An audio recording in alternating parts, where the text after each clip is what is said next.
can't start a video without sparkling water. Alright, I begin every video the same, but the information in this video is not going to be enough to teach you everything you need to know about EQ. So do your own research, do your own learning on your own time, and you'll start to get good, blah, blah, blah. Okay, so let's get into it. Sound is made up of waves, right?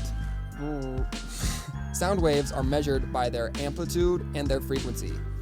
Their frequency is how long they are, how long the sound waves are, and their amplitude is how tall they are or how loud. Frequency determines pitch, amplitude determines volume. Amplitude is measured in decibels, and frequency is measured in hertz. Lower frequencies are longer and take more energy to reproduce. Higher frequencies are shorter and take less energy. The range of human hearing goes from 20 hertz to 20,000 hertz. Most people cannot hear 20 hertz. Most people cannot hear 20,000 hertz, but that's the general range for human hearing. The range of a piano is 27 hertz to about 4,000 hertz, and this depends on the piano. One important thing to note about sound is that there is a resonant or fundamental frequency that is the lowest perceived part of the sound, as well as harmonics that pop up every so often, every doubling of the frequency, I should say. So if you play an A on the piano at 220 hertz, there's going to be another harmonic at 440 and another one at 880, and so on. If you were to cut out the fundamental frequency with an EQ, you'll still hear those added frequencies. It just won't be as strong as that fundamental. So this is important when you're mixing. If you want something to sound full, you want to make sure you keep in that fundamental frequency. But if you don't want that frequency to clutter up with another instrument, maybe cut that out and you still have those harmonics in the upper side so you can still hear it.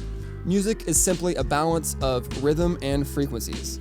That's dumbing it down by a lot, but it makes sense. If a song arrangement has too much going on in the low end, for instance, a kick drum, an 808, an upright bass, an electric bass, and a didgeridoo playing at the same time, it's going to be super muddy and cluttered.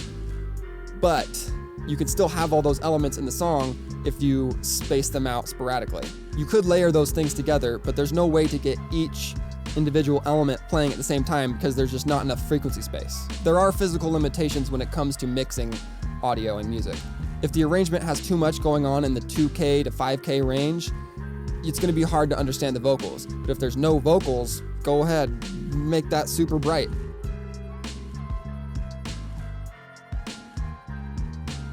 The fundamental range for human speech is about 80 to 180 for males and 180 to 200 for females, 165, 255, whatever. The specific numbers don't matter. All that matters is what you can hear. Don't pay attention to the numbers. Try and listen for the fundamental frequencies. You'll be able to see it visually in some of these EQs I'll show you, but you don't want to mix with your eyes, you mix with your ears. So yeah, it also depends on the vocalist. For instance, I have a higher voice for a male, but some of these guys, they walk around like this. But so my fundamental is going to be higher than some guys, and some females have a lower voice than some others. It just depends on the vocalist. And because of this, you need to treat each mix like it's its own thing, because it is. Every vocalist is going to sound different. Even the same vocalist will sound drastically different compared on the song. Think about Kendrick Lamar. Sometimes he goes like this, but other times he's rapping like this. It just depends on the song, and certain parts of the song might require different EQ choices as well. Which brings up another thing, automation. You can change your EQ moves throughout a song depending on whatever you want. So for instance, let's say, the way I'm talking right now, let's say I cut all the high end out of it, and I'm going to slowly bring in that high end again, slowly. Now it's back in full, but now I'm gonna cut it back again, and I want it to be thin, and I don't want to hear any of the high parts, and then I'm gonna come back, and now it's just everything, and now I'm gonna cut out all the low end and just hear the high stuff, and then I'm gonna come back and bring in that low slowly. Yeah, that's automation right there. Most of mixing is just learning how to hear what you're doing. For the first few weeks as you learn how to mix, it's going to feel like you're just trapped in the dark, making blind choices. You don't even know what's going on. But as you train your ear to understand and hear the specific frequencies and the things that you're doing, you're going to get a lot better at it because you actually hear what you're doing. If you want to get good, you have to practice. I think I've said that in pretty much every video. There are tons of apps and programs online that you can use to practice EQ changes and things like that. So I will link to those in the description, but you're gonna have to do a lot of work on your own time if you wanna get good. You're not going to learn how to EQ in one day. It takes years to build up the ear training. I have a long way to go myself, and I've been mixing for 5 years or so, and I don't practice all the time. So that's part of the problem. But if you want to get good, you got to practice. I wouldn't say I'm good. I would say I'm okay. So I want to get good, and you want to get good. So let's both commit to practicing more. Okay? Sound good? Does it sound good? Yeah. All right. Let's do it. Even if you're a musician and you don't want to be a mix engineer, it's a good idea to learn frequencies and train your ears, because it'll help you create less cluttered arrangements, which will help your mix engineer, or if you're going to be doing the mixes, it's going to help you a lot down the road. The key is to boost pleasant frequencies and cut frequencies that you don't want, or frequencies that are clashing with other elements of the song. Almost across the board, the 300 to 500 range is going to be troubling. It's going to be boxy and cause a lot of that mud, as well as the 1,000 to 3,000 range. Sometimes it's kind of nasally and kind of annoying for vocals, so I almost always am ducking something around to that line, but it's not the same every time. It changes from song to song. The purpose of this video isn't necessarily to teach you how to use EQ, but to get you to start thinking differently about it. It's okay to start out using EQ presets, so on a vocal you just go up to the top and put whatever kind of vocal it is and just go off that. But what would be better is if you pick the preset, but then tweak it from there, because the preset's not going to be exactly for what voice or guitar that you're going for. You're going to have to make changes, and you're going to have to hear those changes, so you got to practice. Some say it's a good idea to do a narrow Q or range and pan around, or not pan, but search until you find the problem frequencies.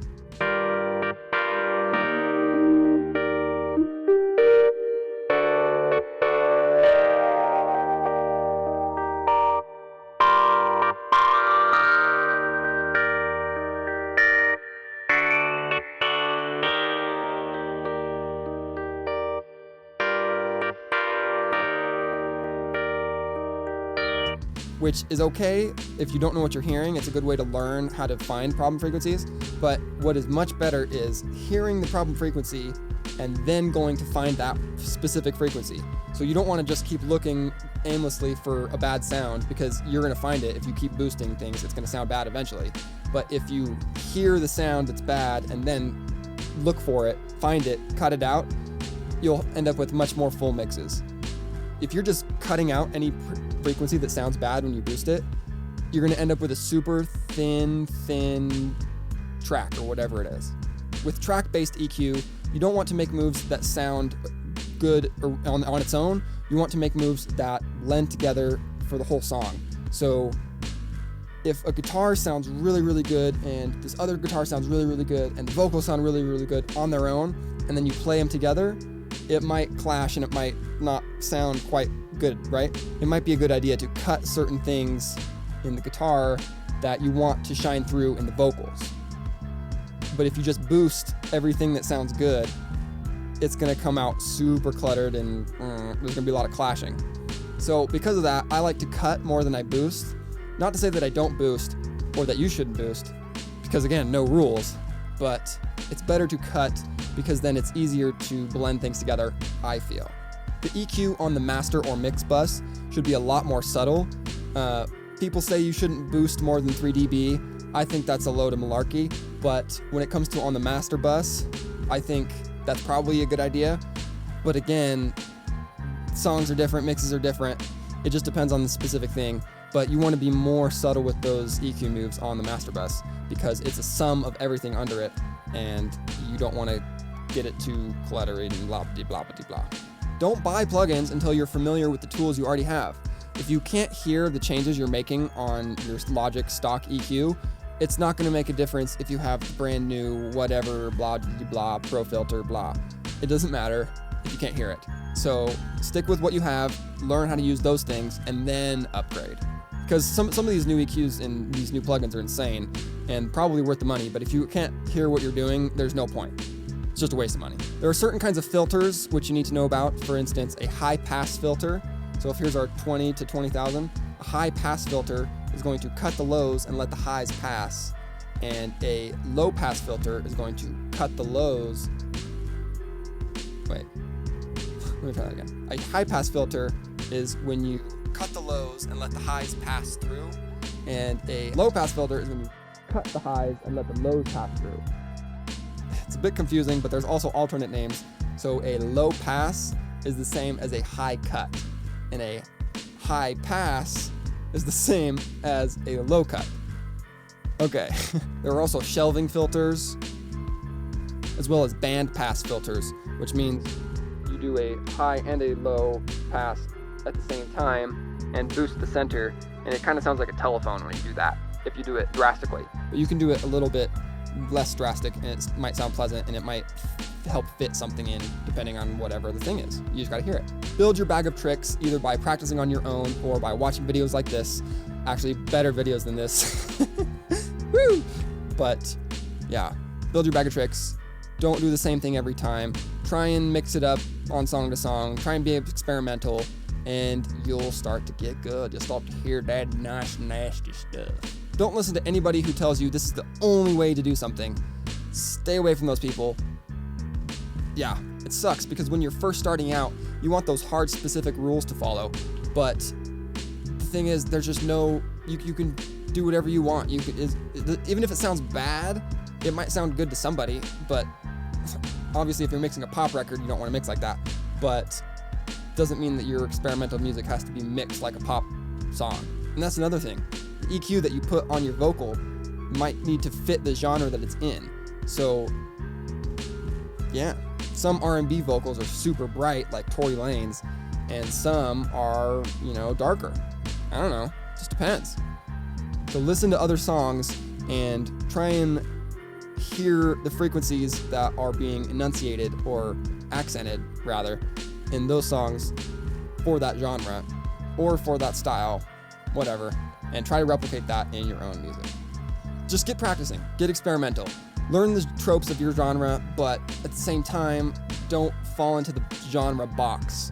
Get outside the box. I hate genres, not necessarily, but I hate people that stick to one genre and say everything else sucks. Like, oh, I only listen to hip hop, or I only listen to country, or only listen to rock. No, you should be listening to every genre and figure out what you like about each of those things and use that in your own music and in your own mixes, and you'll come out with something much more experimental and much more pleasing, in my opinion. I could be wrong, because there's no rules. So get out there and get started mixing now! Just do it now! Way upset. Okay, I don't know if I got everything, but I'm just gonna call it good. Thank you for watching this video on EQ. Just as a little update, I'm no longer recording the album with my sister for this project, which sucks because I was really excited to make those songs, but, coronavirus, all this junk. So hopefully I get to make those songs with her eventually, but for now, I'm just going to be releasing some songs that I wrote a while ago that I'm going to be repurposing and remixing and actually releasing this time for you guys to hear as an example of what I can do. So yeah. Look out for that. Thanks for watching. Audio hose. Adios.